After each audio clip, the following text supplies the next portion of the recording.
Alan, X marks the spot. There's a couple of X's here. There is. It's a BMW X. In fact, it's an iX40 with all-wheel drive.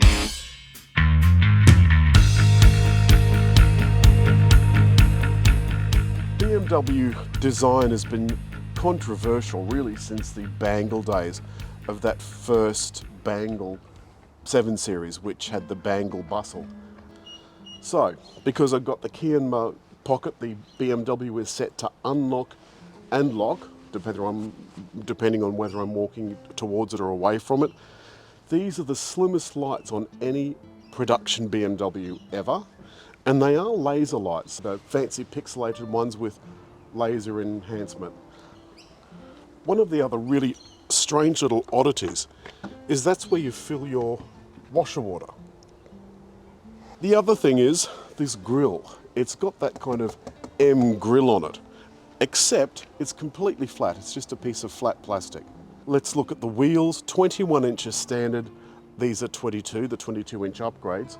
The mirrors kind of flow out from the side of the car, which is really interesting. They made a big point in the sales material that comes with this car of saying that it's got cameras and things all over the place. And not only that, the cameras will take a photo if someone tries to break into the car, which I think is really interesting. Now, I've been having a little bit of a bitch about BMW door handles because they kind of flick out. These are just holes in the side of the car with a button behind it to open the door. And you can also get an upgrade that gives you the soft closed doors. But come over and have a look at this. There's a strip on the top of each door, and that changes colour with each function. So blue when it's unlocked, and if I was to lock it, it goes red, look. But I think the main thing is the fact that all the windows are frameless, which, I don't know, I think it's just a nice feature. All of this is on the tailgate. So, and it does have foot operation as well. So when you open the tailgate, look, the tail lights go up with the tailgate. So there's a brake light, a tail light, and an indicator, so that if you're sitting here, if you're broken down on the highway, people coming from behind can still see your hazard flashes, because of course otherwise they'd be up on the boot, and unless you're coming in by chopper, you're not going to see anything. Inside there's only a couple of charging cables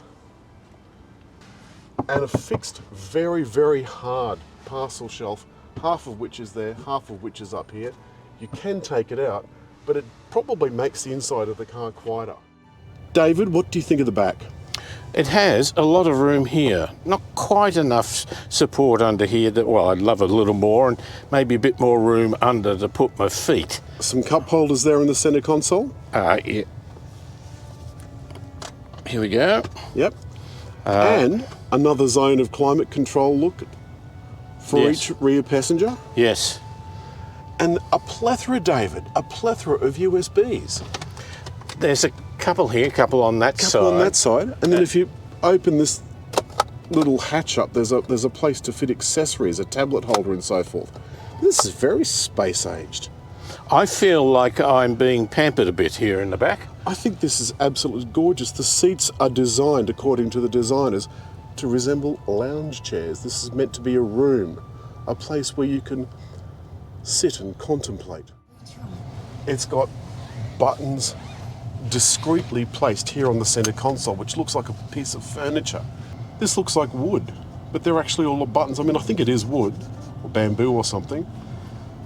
Some piano black buttons, auto hold, electric brake and so forth, but this gorgeous crystal button here, that is your gear shifter, and the start-stop button. And look at this, this looks like a crystal coaster. It looks like it's just sitting here on the surface, but it works just like a joystick. Don't you think that's amazing? I quite like having a dial in the middle, because I don't like stumbling around on a touchscreen. Indeed, but look, there's the auto parking button. This is just amazing. My modes, by the way, is the drive modes. We'll get into that once we get started. A place to stand your phone up, but there's also a place underneath to charge. Another couple of USB outlets and a 12-volt outlet where I've got my Navman plugged in. This is beautifully smooth with this floating center console. This is 14.8 inches and 12.3 inches, and it's one big curved display. And of course, this, David, has the best sound system I've ever heard in any automotive situation. It is absolutely beautiful. But David, the piece de resistance. Hey BMW. Hey. Open the roof. Sure, I will set high transparency. There's also a button if you don't want to use that as well. And the button's up here. You simply press that button and it makes the roof go less see-through. More see-through, less see-through. The steering wheel is lovely and simple, and there's a lovely heads-up display as well. And the functions on that change. You can also change the views on the screen in front of the driver. Hey BMW, navigate to McDonald's at Sydney Airport. It's thinking. I can see little bubbles in front of me. Which one of the destinations shall I select? That will do. Now I could have just told it which destination, but instead I've selected that one. Now that should come up in due course. And start route guidance. Now I want you to keep an eye on this as we're going along. This camera up here should be able to see. So I've popped it into drive. It's giving me virtual instructions, look. Now, as well as seeing the instructions there in the virtual, I can also see them in front of me on the heads-up display.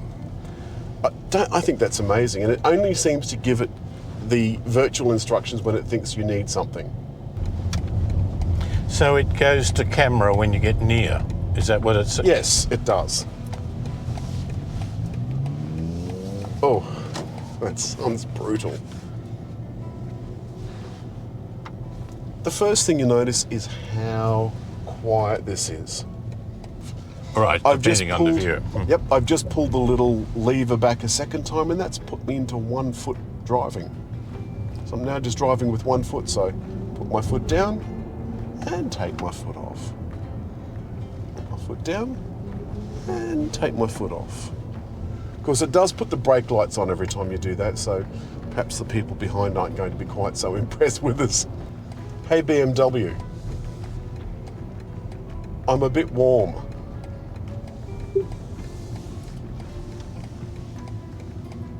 All right, it will be cooler shortly. And what it's done is turn the air conditioning down to 18 degrees. That certainly is cooler. There's no one going to doubt that cooler. Can you ask it to turn down 1 degree? Yep, you can. You can ask it to turn down 1 degree, and you can also ask it to turn down a particular zone. The passenger, driver. Yep. One of the big things they made about iDrive 8 is that it's easier to use than iDrive 7. You're not a fan of iDrives, are you? No. When you're just in normal mode, you can slide these things across and use it just like a mobile. But anyway, we'll go back into navigation. As I have a habit of talking with my hands, it does have...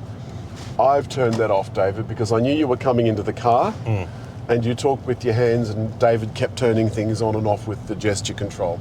So I turned that off in anticipation of his arrival. You mentioned the steering wheel. It's not the standard shape. So it's a hexagon, but it's not really a hexagon-shaped hexagon, like it's a different shape. I don't know why it's a different shape.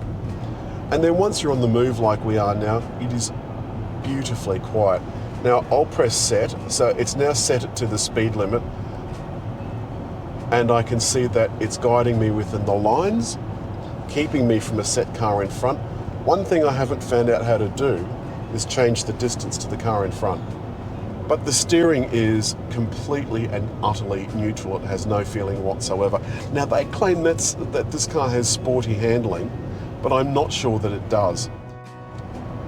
Now the thing is, the other day I tried on a closed private road to see what happens if you don't put your hands back on the steering wheel when it tells you to put your hands on the steering wheel. It gives you a subtle warning, with an orange steering wheel, then a really loud warning and buzzer with a red steering wheel symbol all over the place, and then it just says car stopping, and the car began to stop.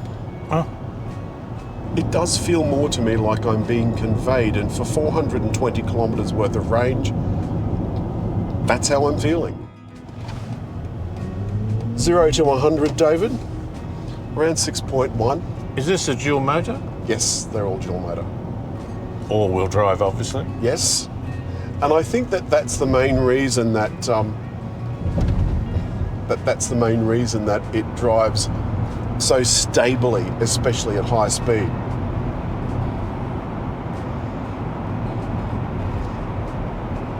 One thing I can say is I am much happier with the interior of this car than I am with the exterior.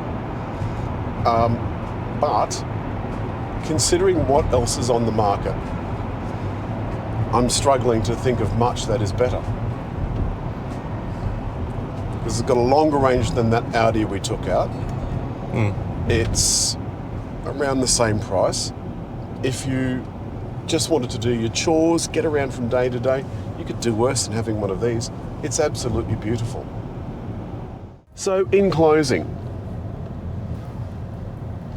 I think this is an absolutely superb interior and blasts just about every other EV interior out of the water. Okay. I think the seats are comfortable.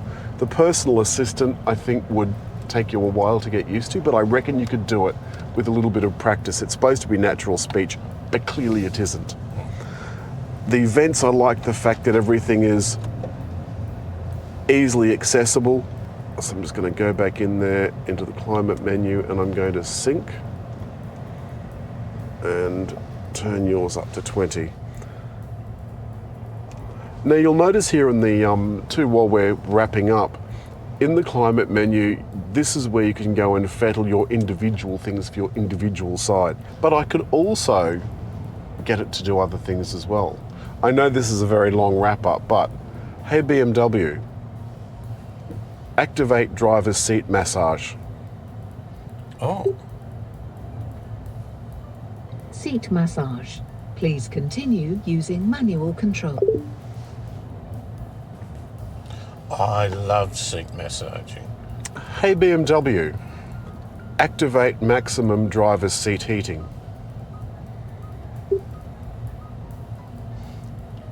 I will set level 4 for the driver. I hate seat heating. That's all this week, David, from BMW's iX40. I love it. Despite its slightly awkward looks, it's fabulous to drive. Supremely comfortable. I think it's a lounge chair, a good lounge chair with equipment around it, a bit hard to understand, but it takes you elegantly along. Not sporty, although it accelerates, but certainly more lounge-like. But as always, it's come time to hit like. Leave a comment. And over there to subscribe.